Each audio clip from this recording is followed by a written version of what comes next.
A nice road trip for the Mariners ends on a sour note as they lose to the Red Sox in extras today. Our thoughts following the game coming up here on the Locked On Mariners podcast. Colby, hit it.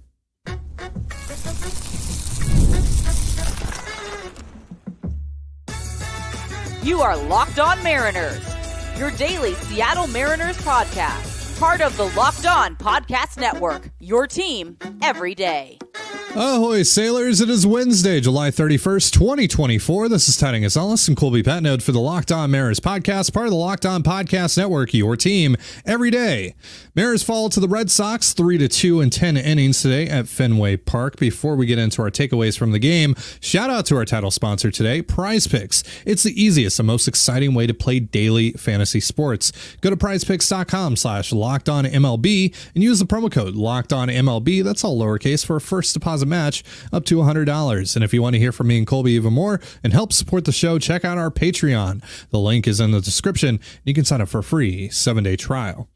So before we get into the bad of this game, and there was quite a bit of it, let's get into not necessarily the good of the game, but the decent of the game.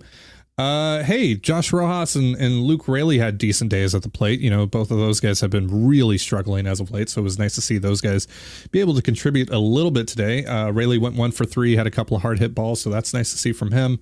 And then Rojas went 2 for 5. Obviously, had the home run to a essentially dead center. It was more like left center, but you get the gist. 2 hard hit balls on the day for him in general, so that's nice. George Kirby, 5 1/3 innings pitched, 2 earned runs on 7 hits, just 2 strikeouts, 1 walk on 95 pitches, 5 hard hit balls allowed. It was pretty cool the way that he started the game. His first time pitching in Fenway Park since the passing of Tim Wakefield, the legendary knuckleballer for the Red Sox, and of course he threw a knuckleball in honor of him on his first pitch of the game. Of course, George also threw a knuckleball on the day that Tim Wakefield passed against the Rangers last year against Corey Seager. So that was cool to see. But overall, not a great day for George. Not a terrible day for George either. What did you make of that, Colby? Yeah, he's just not missing bats.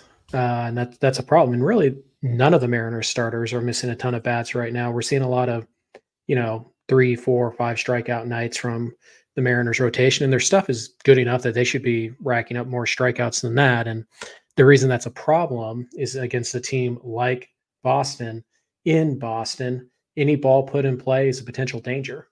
You can give up a routine fly ball and it's a double. Like, it's just one of those ballparks where you have to find a way to miss bats consistently. And George had 6 whiffs today total on everything, on 95 pitches, 6 whiffs, 13% whiff rate. That's not good enough against anybody, let alone the Red Sox. The Red Sox had 20 foul balls in this one, 22 balls put in play, 17 called strikes, which is a good number, but obviously the low whiff rate kind of knocks all that away. So just too many pitches were thrown in which damage could have been done.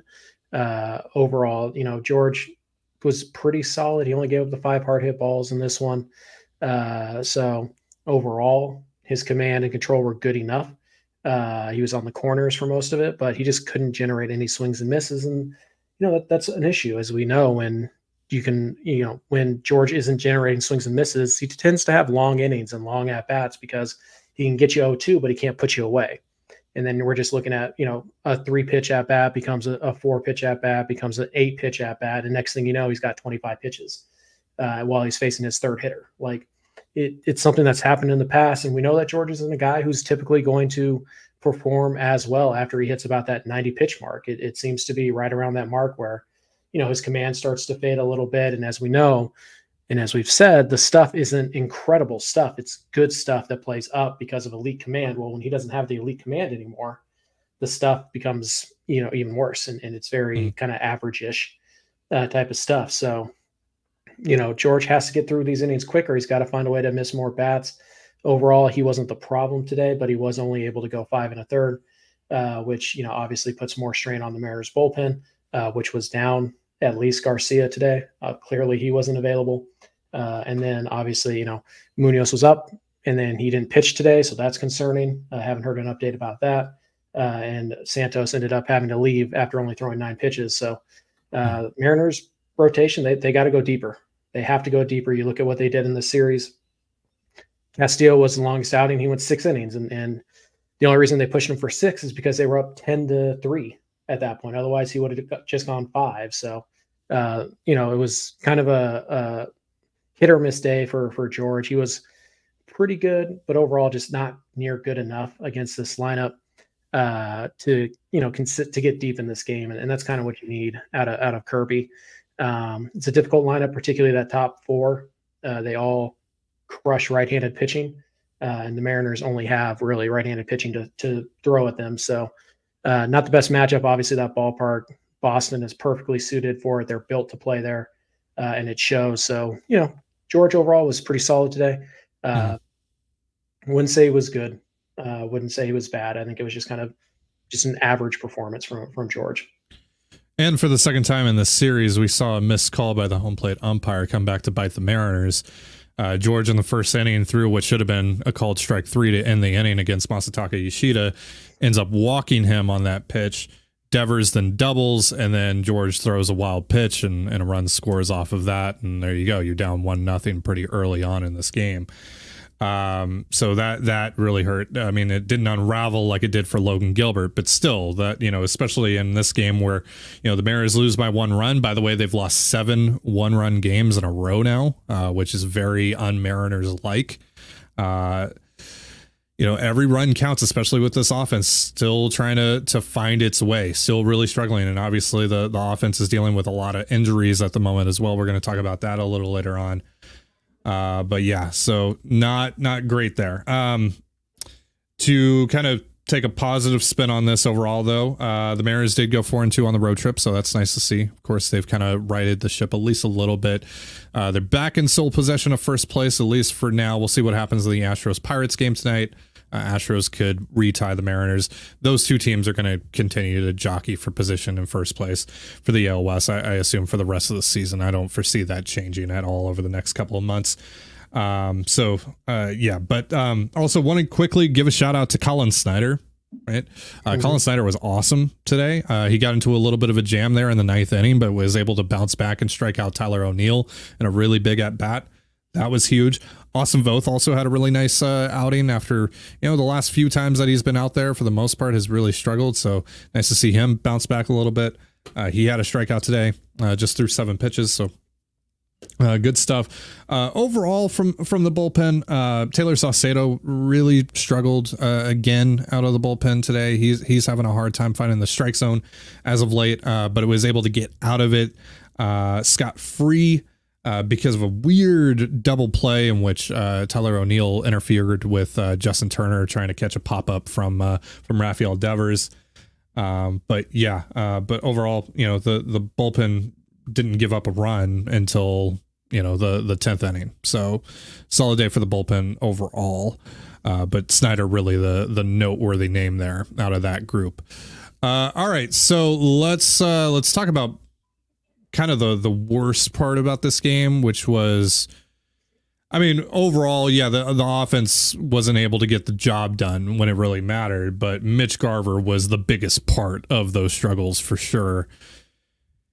And we're at the point now where it's like, all right, what do you do with Mitch Garver? Because we know that they're not going to cut him. He's making money. He's guaranteed $12 million next year. They're not going to cut him. They're not going to DFA him. So what do you do with him? We're going to go over that in just a moment. But first, a reminder, this episode of the Locked On Mariners postgame show is brought to you by Booking.com and Game Time.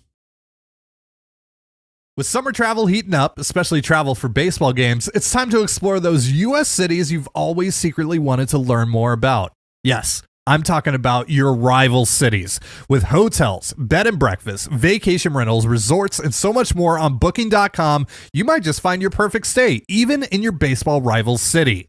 Even a Mariners fan can have a great time down in Houston, whether you're watching Cal Raleigh hit one into the Crawford boxes or chowing down on some authentic Texas barbecue. Maybe you're doing both at the same time.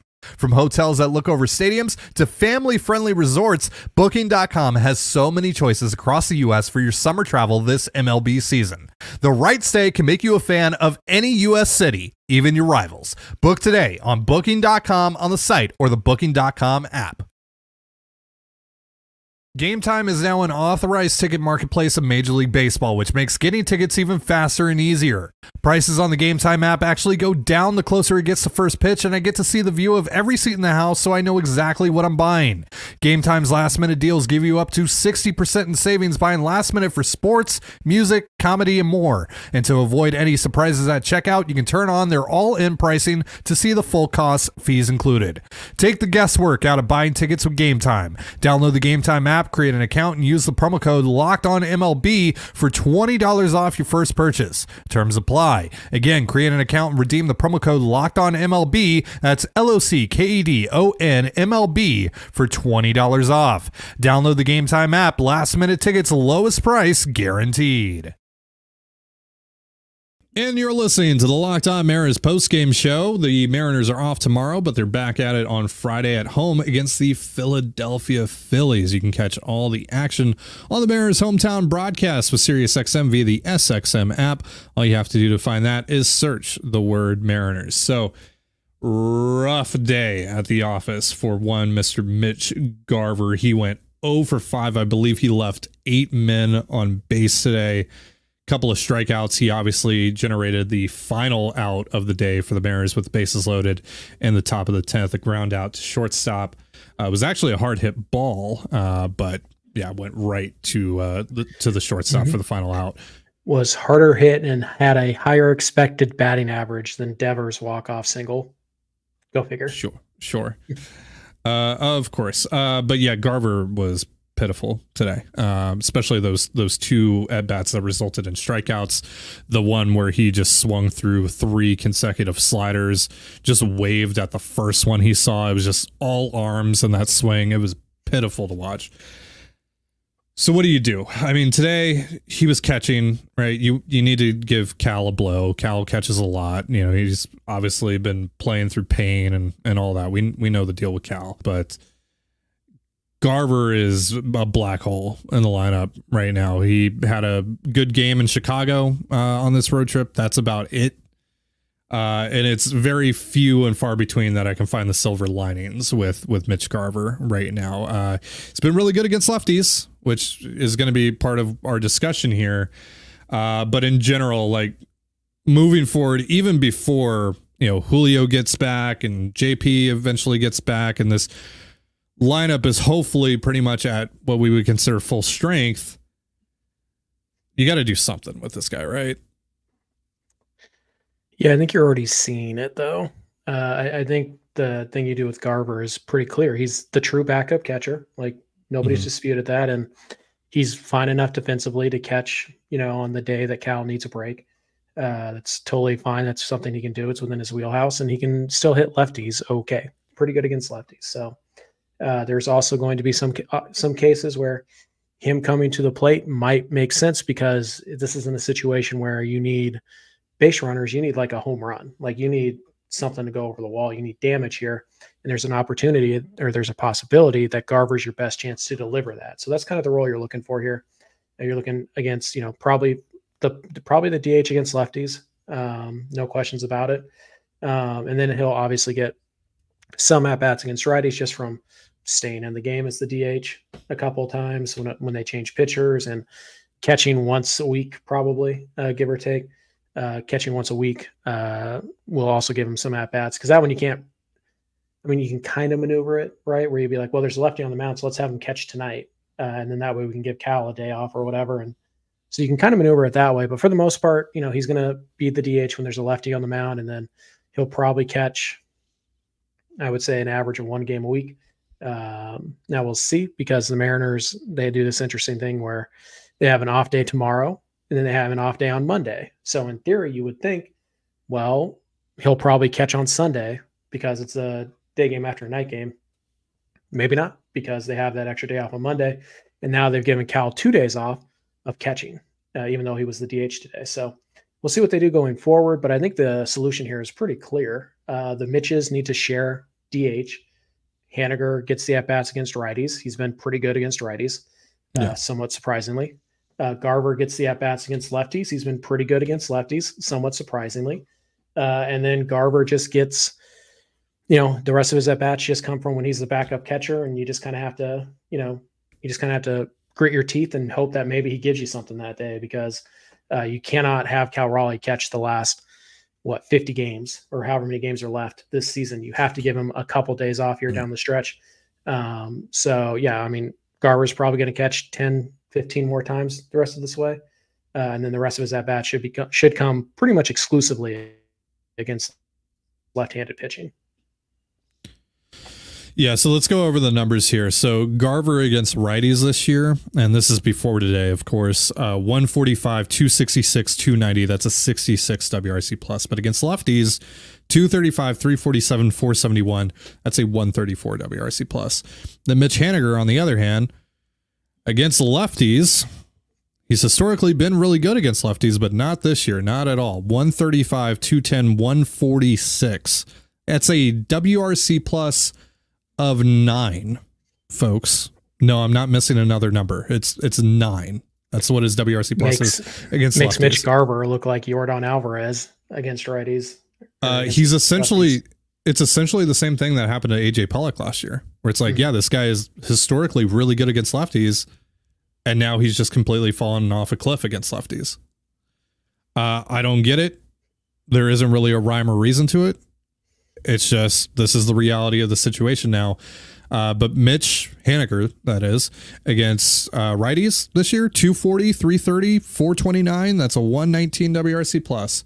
That is more than respectable for Mitch Haniger. So the interesting thing, though, there is that the Mariners have primarily used him against lefties. It's like they're ignoring the numbers, or they're not aware of the numbers. They're not aware of what the splits are this year. It's like they're still trying to bank on what he's done historically, what he's done over the course of his career, rather than what he's doing right now. He has hit against some righties. He has started against some righties, but they're also putting him in pretty much every time they face a lefty. It's really, really weird. But right. Yeah, clearly like Garver and Haniger essentially have to platoon. Right. At the DH spot. Mm-hmm. And like at some point, Garver's just going to have to face a righty. Like at some point that's going to happen, because either he has to catch that day, or, he started the game against the lefty at DH, and now there's a righty on the mound, and it's like, well, he's our only catcher, at least until September. You don't have the luxury of a third catcher. Now, when you get to September, you might have a third catcher that might be your extra bench player that you bring up. If that's the case, then you can take out Garver against all righties, essentially, because you have this backup plan. Maybe it's Zavala, maybe it's somebody else. It kind of has to be Zavala. So I think, you just kind of have to try and triage this a little bit. There is a path here where the Mitches are just the DH, and it's righties get Haniger, lefties get Garver, and you just kind of play the matchup there. And that becomes a lot easier if Julio Rodriguez comes back. Because then you have your really have 4 outfielders at that point ahead of Haniger, assuming that Victor Robles can, get back in the lineup and play on a fairly regular basis. That's kind of going to be a load management, a pain management type of thing. So there might be days where he's just not available, like today. But it's just something you have to deal with. And when when Julio gets back, you can go Randy, Julio, Rayleigh, Robles, and right. They can kind of share that duty, and then also Dylan Moore eventually, when JP comes back, will also be able to throw into that mix. So yeah, I do think that the Haniger Garver DH plan is really simple, and it's right in front of you. It's just if you stick to it, if you're strict with that, there's a path to having a pretty decent player there. If like you look at it, like you said, Garver's got like a 130 against lefties, Haniger's at about 120. Yeah. So like if you get 110 out of your DH spot from the rest of the year, splitting the duties between these two guys, that's a bonus. That's a plus. Like that. Yeah. That is an above average bat, which you just need as many of those in your lineup as you can get. So the Mitches complement each other pretty well here, at least based on what they've done so far. Will they continue to do that down the stretch? I don't know. I mean, I guess we'll have to wait and see, but that's really your only option, is for them to share that DH job. Yeah, and honestly, like before you let Garver face another righty, I'd honestly rather give those DH at bats to freaking Leo Rivas and Jason Vossler at this point. Like Garver just looks so lost right now, especially when he sees anything with spin from the right side. I have no interest in watching him hit against another righty. Yeah, they're still going to do it. Like, let's be real about it. They're still going to do it. I'm just saying, like, me personally, I have no interest watching them do that. Right. They're pretty much out of excuses now, but those excuses go away entirely when Julio returns. Yeah. Because now against righties, Rayleigh or Robles are better bets to get a hit against a righty. Yeah. So one of them can DH. And hey, you know, Robles has this hip issue thing going on. Having DH days, probably not going to be a bad thing. Yeah. Yeah.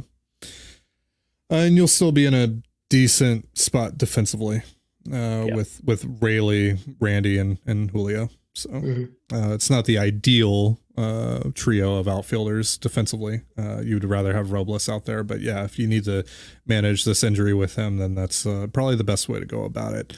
And that's what we're going to talk about now. The injuries continue to pile up for the Mariners. It's not just Robles. It's also Gregory Santos. It's also Jorge Polanco. We'll go over all of that in just a moment. But first, a reminder, this episode of the Locked On Mariners podcast is brought to you by PrizePicks. PrizePicks is the easiest and most exciting way to play daily fantasy sports. Unlike other apps, on PrizePicks, it's just you against the numbers. All you do is pick more or less on 2 to 6 player stat projections and watch the winnings roll in. You can now win up to 100 times your money on PrizePicks with as little as 4 correct picks. You can turn $10 into $1,000. PrizePicks is available in more than 30 states across the country, including California, Texas, and Georgia. And a general rule of thumb here, if they breathe air and they're scheduled to pitch against the Mariners, it's probably a good idea to pick more on their strikeouts. Download the PrizePicks app today and use the promo code LOCKEDONMLB for a first deposit match up to $100. That's promo code LOCKEDONMLB on PrizePicks for a first deposit match up to $100. Pick more, pick less. It's that easy. And you're listening to the Locked On Mariners postgame show. Once again, you can catch the Mariners and the Phillies this weekend on the Mariners hometown broadcast with SiriusXM via the SXM app. All you have to do to find that is search the word Mariners. So injuries continue to pile up for the Mariners. Today, Gregory Santos had to leave his outing prematurely once again for the second time over the last 9 days. When was the Angel series? It was about 8 or 9 days ago that he had to leave that game. This time it wasn't a knee issue like it was the last time he had to leave. This time it's a bicep issue, which is interesting because when they came out to check him on the mound, he didn't really signal anything towards his arm or his bicep. Seemed more like he was dealing with like a back issue or maybe he was sick or something. That's what I was thinking. But yeah, it turns out to be a bicep, and he's going to have an MRI tomorrow. So we'll find out more probably on Friday once they're back at the ballpark and Scott Service talks to the media. So we probably won't have an answer on that for a little while. I assume JT Chargois is probably going to become a little bit more important here, though, for the Mariners if something's going on with Santos. Then Victor Robles, of course, didn't play today. He was unavailable. That's why you didn't see him pinch hit for Mitch Garver in the 10th inning, or pinch hit in general over the course of the day. He's been dealing with a hip issue, and Scott Service today said that that's going to be something that he's just going to have to manage. It seems. It doesn't seem like that's going to be something that he's going to get the day off today. They're going to have the off day tomorrow, and then he's going to be fine, and it's going to go away by Friday. So that's something that he might have to deal with here for the next couple of weeks. It might be something that he has to deal with for the entire rest of the season. We'll have to see. I mean, yesterday he was dealing with it during the game. I mean, he looked pretty slow getting down the first base line, but he also made that leaping catch in center field. So who knows? Maybe it just kind of comes and goes for him. He's got to pick his spots a little bit. Yeah. So that's what managing an injury is. Yeah. And, I didn't think we would ever say this. We'd ever get to the point of saying this, but Victor Robles is a huge piece of this thing for the Mariners right now. So losing him for any sort of extended period of time would be a massive blow right now. Go back to June 31. Yeah. and tell that person like, hey, Victor Robles is going to like tweak a hip and you're going to be convinced the season is over because he's your best hitter. See how likely they are to believe you. Yeah. But yeah. And then Jorge Polanco's been dealing with a knee thing. That's not new. He was pulled early from at least one game, the one in Chicago. Did he get pulled from another game since then? I feel like he got pulled yesterday or maybe Friday night. Yeah, I can't remember, but he was pulled late in this game as well. That's just something that he's managing. I'm not sure if like something else has cropped up here, if it got worse, because it was a tied game. Because like in the other, at least one instance that I know for sure he was pulled, like that game was already well in hand for the Mariners. Yeah. This time, this is a tie ball game in which like his turn in the lineup wound up coming up again, and Barely. right, yeah, but it still came up again in the 10th inning. You know, like I could kind of see it as maybe like, all right, let's get him out of the game. Let's put in Rivas, who's a better defender. Fine. Right. But again, tie ball game. I don't know. It's a little weird considering that Polo has been one of your better hitters here over the last couple of weeks. So yeah, things are not great on the injury front for the Mariners right now, which is another reason that I was hoping they would get that, you know, extra third bat at the deadline, but nothing we can do about it now. Just hopefully none of these injuries are that serious. Yeah, I think like, by the way, this isn't even mentioning Andres Munoz, who was warming up in the bottom of the 8th to pitch the 9th, and then they went to Snyder, and Snyder did his job and he got out of it. And then when the 10th inning rolled around, it was Diaz and it was Thornton. Do you think maybe that was just like it's a save situation or nothing for Munoz today? Like that's the only way he's available? Yeah. I guess, but like at that point, so basically what you're saying is when you don't throw him in the 9th, like he's just down for the rest of the day and now we've burned our best option. Like I don't see the point in that. And by the way, in the 10th inning, the leadoff hitter is Rafael freaking Devers. Like that's when you use Munoz. Obviously Garcia was down today. That's very clear. He's pitched 3 of the last 4. It's now, also a little weird because you have the day off tomorrow as well. Right. And that was kind of the weird thing with Garcia not being available today. Yeah, he's pitched 3 of the last 4, but he's thrown like a total of 30 pitches. Yeah, but he's coming off of an elbow issue or forearm issue. Sure. Elbow issue. So they want to keep him down today. Fine, whatever, accept that. Yeah. Munoz warming up, getting hot, and being like ready to go, only to never appear in this game. That's a red flag for me.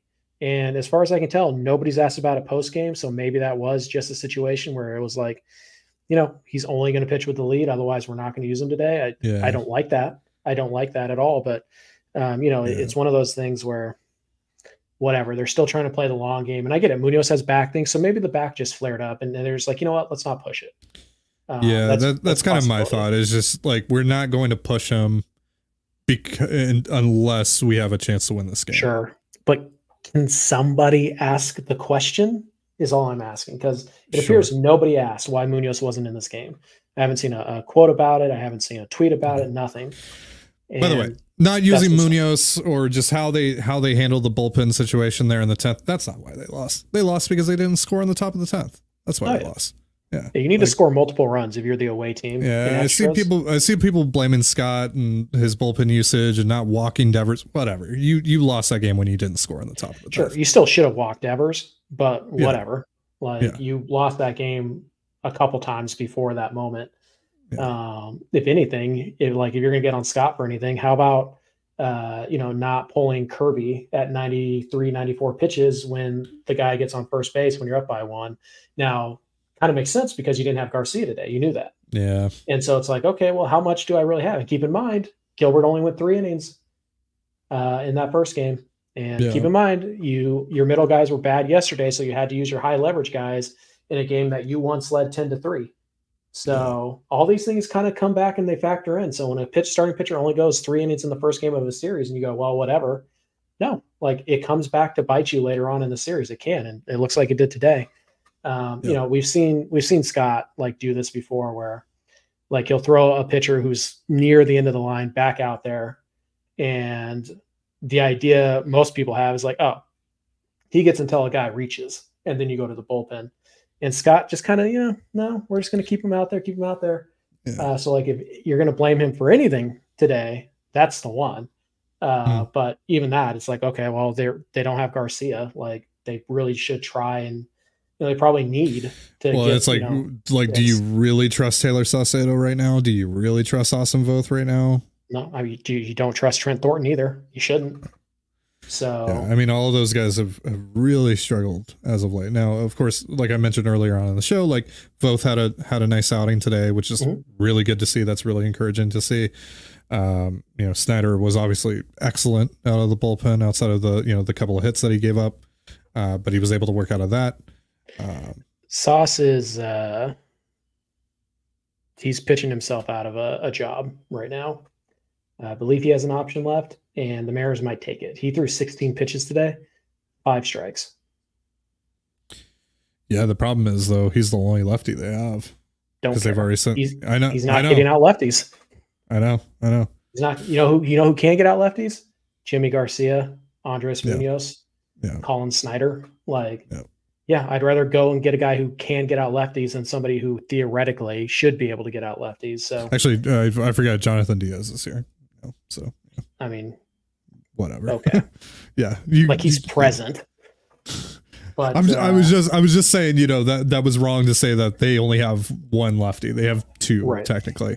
Yeah. Right. So it's going to be an interesting couple days here to see how they manage this. They'll have to get an MRI on Santos when they get back. There's a possible IL stint. Robles could hit the IL. It seems like they're going to really try and manage that one. Polanco obviously keeps getting pulled out of these games with his knee issue, but he's hitting right now. So there could be some new faces, coming in pretty quick. And did Shockwell get added today? Did I miss that? Shockwell? I don't think he did. No. Okay. So, I mean, he's probably meeting the club in Seattle. So. That could be Saucedo there, the corresponding move. Santos. Or Diaz or Santos. So it'd probably be Diaz, but yeah. I'm 95% sure that Shockwell did not get added. I didn't see the release or anything like that. Yeah, I didn't either. So that's why I asked. Right. So Shockwell is probably the guy they add to the pen when they get back, regardless of if Santos needs the IL or not. And then they might need another one. And I think either tomorrow or Friday, we'll do a segment or maybe an episode of like 5 guys like in the Mariners system right now who aren't on the 26 man who could help the Mariners down the stretch here. And there's a few arms on that list. So, the Mariners are banged up right now. We still don't have any idea when you're going to get Julio back. He is eligible to be activated on Friday. That is the first day he's eligible. Doesn't sound like that's. He did tell Randy Arozarena that he expects to be back on the homestand. Right. But it's a 9-game homestand. So that could be this Friday. That could be next Sunday. Right. Yeah. And so, but he is eligible to be activated on Friday. We'll see. And maybe they activate him and he just has to DH for a couple days, so we'll see what version of Julio you get when he does get back, but you might be able to activate him on Friday. But hopefully Robles is in the lineup on Friday and you're gonna need him against Philly. Now, the good news is you're catching Philly at a pretty good time. They just got swept by the Yankees. And you're facing 4-5-1. So you do have to face Wheeler on Sunday. You're countering with Logan Gilbert. Pretty good. But you're countering their 4-5 with Bryce Miller and Brian Wu. So you're not countering them with like Castillo and Kirby. Miller and Wu are better than the 2 scrubs they're throwing out there. So, you're catching them at a pretty good time. Obviously, that doesn't matter. The Mariners are playing really poor baseball overall for the last month or so. We know that pretty much any pitcher, any starting pitcher, or any pitcher in general can just shut them down for 6-7 innings, regardless of. But we're talking about Colby Allard and like Tony Phillips. Now that does feel a little bit different now with like Randy and Turner, who've been solid since they've Turner shown had a couple hits today. Yeah, had a bad strikeout, runner on third, nobody out. Had a pop up. Randy had a pop up with a runner on third and 1 out. Didn't hit it deep enough to score a run. So, well, those guys, didn't do much today, but they've been good since their arrivals. So, obviously, it does feel like there's some floor to the offense now.